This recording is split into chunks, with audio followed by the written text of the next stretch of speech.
In class one day, the professor asked us what art was. Immediately the answers started pouring in.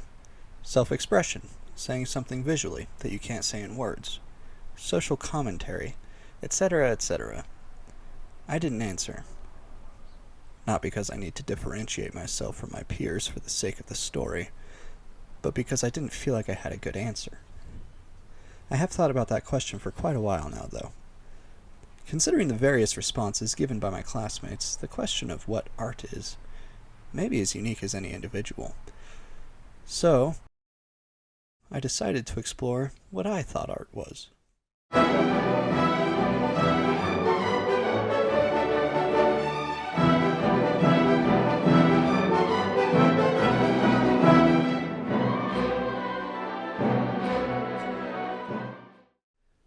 There is a painting that has always fascinated me. The Death of General Warren, painted by John Trumbull. It depicts the defeat of the colonial army by the British at Bunker Hill. The British soldiers are seen storming the colonial position, with General Warren laying on the ground. A British soldier is seen preventing his comrade from bayoneting the dying man. It may surprise you, but this is not how General Warren died. In reality, he was shot in the head during the battle. Afterwards, the British didn't stop each other from stabbing him. He was stabbed beyond recognition and buried in a ditch. The painting itself was commissioned by General Warren's family.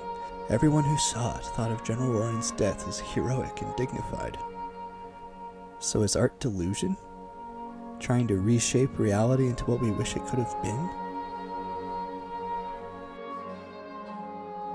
Plato seemed to think so. According to him, art is an imitation of everyday life. He also thought our world was a decaying copy of an ideal world, so art is a copy of a copy, and therefore a delusion. But what if an artist can get closer to this ideal form than reality does?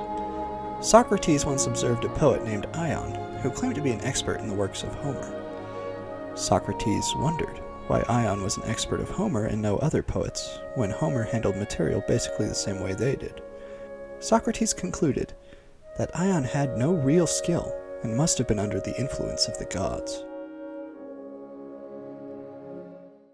Divine inspiration. Artists have claimed to have it, or sought it, as long as can be remembered. Handel says he wrote the Messiah under an angel's guidance. Pope Gregory I, it is said, created Gregorian chant while a dove sang it into his ear. Instead of a delusion, can art be divine? Art is creation. Everyone in some way feels the need to create. They feel inspired. Call it the muses, the divine, aliens, what have you. I have come to the conclusion that, for me at least, art is giving something substance, taking something ethereal like an emotion or an idea, and giving it a form that others can relate to. And then I decided to look up what art is on the internet, and it answered the question in like 5 seconds.